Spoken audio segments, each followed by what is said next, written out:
குழந்தைங்கள்ல இருந்து பெரியவங்க வரைக்கும் எல்லாரும் லைக் பண்ணி சாப்பிடக்கூடிய ஸ்ட்ரீட் சைடு ஃபுட்டான பானிபூரி தான் இப்ப நம்ம எப்படி பண்றதுன்னு பார்க்க போறோம். ஸ்ட்ரீட் சைடு நம்ம அடிக்கடி வாங்கி சாப்பிடக்கூடிய இந்த பானிபூரி வீட்லயே எப்படி ஹெல்த்தியா டேஸ்டியா பண்றதுன்னு பார்க்கலாம். வெல்கம் டு மக்களுக்கு பிடித்தவை சேனல். பானிபூரியில நம்மளுக்கு உள்ளுக்குள்ள ரசம், அதாவது வாட்டர் ஆட் பண்ணி தருவாங்க. இதுல நம்ம சேர்த்திருக்க எல்லா இன்கிரீடியன்ட்ஸுமே வந்து நம்மளோட டைஜஷனுக்கு ரொம்பவே ஹெல்ப்ஃபுல்லா இருக்கும். 4ல இருந்து 5 உருளைக்கிழங்க குக்கர்ல 2 விசில் விட்டுட்டு எடுத்து வச்சிருக்கேன். இந்த மாதிரி தோல் எல்லாம் உரிச்சிட்டு மசிச்சு எடுத்துக்கலாம். 3 விசில் விடும்போது உருளைக்கிழங்கே கொஞ்சம் குலைவா வெந்துடும். உங்களுக்கு மேஷ் பண்ண ஈஸியா இருக்கும். நீங்க மேஷர் வச்சு மேஷ் பண்ணிக்கலாம், இல்லைன்னா கையிலேயே இப்படி மசிச்சுக்கலாம். இது கூட இப்ப தேவையான அளவுக்கு உப்பு, 1 ஸ்பூன் மிளகாய் தூள், கொஞ்சம் மல்லித்தலை எல்லாம் சேர்த்து நல்லா மிக்ஸ் பண்ணி எடுத்து வச்சுக்கலாம். இப்போ நம்மளுக்கு பூரிக்கு உள்ள வைக்கக்கூடிய அந்த உருளைக்கிழங்கு மசாலா ரெடி ஆயாச்சு. இப்போ அதை தனியாக எடுத்து வச்சிடலாம். அடுத்து பானிபூரிக்கான வாட்டர் ரெடி பண்ணலாம். ஃபர்ஸ்ட் வந்து காரமாக இருக்கிற பானி வாட்டர் ரெடி பண்ணலாம். ஒரு மிக்சி ஜாரில் 1 கைப்பிடி அளவுக்கு புதினா, 1 கைப்பிடி அளவுக்கு மல்லித்தலை, ஒரு சின்ன துண்டு இஞ்சி, ஒரு சின்ன துண்டு பச்சை மிளகா, 1 ஸ்பூன் சீரகம், இதெல்லாம் சேர்த்து நல்லா மையா அரைச்சி எடுத்துக்கலாம். அரைச்சதை ஒரு பவுலுக்கு ட்ரான்ஸ்ஃபர் பண்ணிக்கலாம். மிக்சி ஜாரை கழுவி எக்ஸ்ட்ரா கொஞ்சம் தேவையான அளவுக்கு தண்ணி ஊற்றிக்கலாம். உப்பு தேவையான அளவுக்கு ஆட் பண்ணிக்கலாம். ஒரு சின்ன எலுமிச்சம்பழம் அளவுக்கு புளியை வந்து ஊற வச்சு எடுத்துருக்கேன். அதில் ஒரு பாதி அளவுக்கு வந்து இதில் ஆட் பண்ணிக்கலாம். ஒரு அரை லெமனை வந்து இதில் புழிஞ்சு விட்டுக்கலாம். நம்மளோட காரசாரமான பானி வாட்டர் ரசம் ரெடி ஆயிடுச்சு. இப்போ இதை நல்லா மிக்ஸ் பண்ணிக்கலாம். மேலே டெக்கரேஷனுக்காக கொஞ்சமாக மல்லித்தலை ஆட் பண்ணிக்கலாம். அடுத்து நம்ம ஸ்வீட் ரசம் எப்படி ரெடி பண்ணுறதுன்னு பார்க்கலாம். மீதி உள்ள புளி தண்ணியை ஒரு பவுலில் ஆட் பண்ணிக்கலாம். தேவையான அளவுக்கு நாட்டு சர்க்கரை இல்லைன்னா வெல்லம் ஆட் பண்ணிக்கலாம். ஒயிட் சுகரை அவாய்ட் பண்ணிடுறது நல்லது.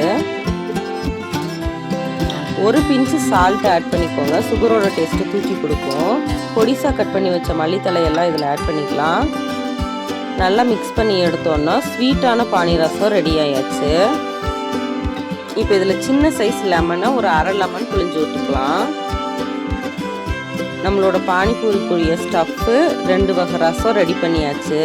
இப்போ நம்ம பப்படெல்லாம் ஃப்ரை பண்ண ஆரம்பிச்சிடலாம். நான் ரெடிமேட் பப்படு தான் வாங்கியிருக்கேன். ஸ்டவ் ஆன் பண்ணி கடாயை வச்சுக்கலாம். எண்ணெய் சூடாயாச்சு. இப்போ பப்படை ஃப்ரை பண்ண ஸ்டார்ட் பண்ணிடலாம். மீடியம் டு லோ ஃப்ளேம் வச்சு குக் பண்ணுங்க. அப்போதான் கரிஞ்சிராம நம்மளுக்கு நல்லா உப்பி வரும். சம்மர் லீவ் ஸ்டார்ட் ஆயாச்சு. கிட்ஸ் எல்லாம் வந்து ஏதாவது ஸ்நாக்ஸ் பண்ணி தர சொல்லி அடிக்கடி கேட்பாங்க. ஸோ இந்த மாதிரி பானிபூரி பண்ணி உங்கள் ஃப்ரெண்ட்ஸ் அண்ட் ஃபேமிலி மெம்பர்ஸோட நீங்கள் சேர்ந்து ஷேர் பண்ணி சாப்பிடும்போது ஒரு மெமரபுளாக இருக்கும். எல்லாரும் என்ஜாய் பண்ணி சாப்பிடலாம். எல்லாரும் ஒரு தடவை ட்ரை பண்ணி பாருங்க. பப்படை ஆயிலுக்குள்ள ஆட் பண்ணிட்டு இந்த மாதிரி ஒரு பெரிய அரிகரண்டி வச்சு லைட்டாக அதை அந்தந்த பக்கமாக திருப்பி விடும்போது உங்களுக்கு தன்னாலேயே உப்பி வந்துடும். ஃப்ரை பண்ணுற மெத்தட் ரொம்ப ஈஸி தான்.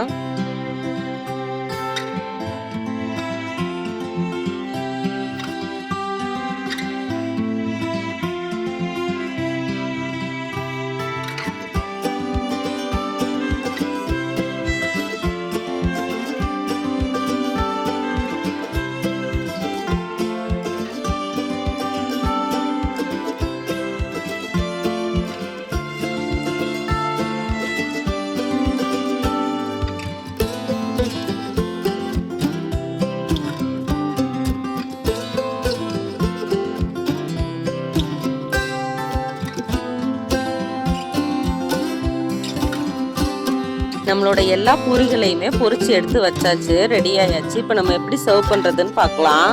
பூரியோட மேல் பகுதியில் கட்டவரில் வச்சு ப்ரெஸ் பண்ணிங்கன்னா இந்த மாதிரி உள்ளே போகும். இப்போ சின்னதாக நம்ம உருளைக்கிழங்கு மசாலாவை இதில் ஆட் பண்ணிக்கலாம். கொஞ்சமாக மேலே டெக்கரேஷனுக்காக மிக்சர் இல்லைன்னா காரா பூந்தி கூட நம்ம ஆட் பண்ணிக்கலாம். நான் ஆயில் ஃபுட்டுன்றதுனால அவாய்ட் பண்ணிட்டேன். இப்போ இதுக்குள்ளே வந்து நம்ம ரசம் ஃபில் பண்ணிடலாம். காரசாரமான ஹாட்டான ரசம் வேணும்னா அதை சர்வ் பண்ணிக்கலாம். இல்லை ஸ்வீட் ரசம் வேணும்னா நம்ம ஸ்வீட்டில் ப்ரிப்பேர் பண்ணி வச்சதை இதில் சர்வ் பண்ணிக்கலாம். பொதுவாக கிட்ஸுக்கெல்லாம் வந்து இந்த ஸ்வீட் ரசம்னா ரொம்ப லைக் பண்ணி சாப்பிடுவாங்க. பெரியவங்க இந்த காரசாரமான ரசத்தை லைக் பண்ணி சாப்பிடுவாங்க. எல்லாரும் ஒரு தடவை இந்த பானிபூரியை ட்ரை பண்ணி பாருங்க. மக்களுக்கு பிடித்தவை சேனலை சப்ஸ்கிரைப் பண்ணுங்க. தேங்க்யூ ஃபார் வாட்சிங்.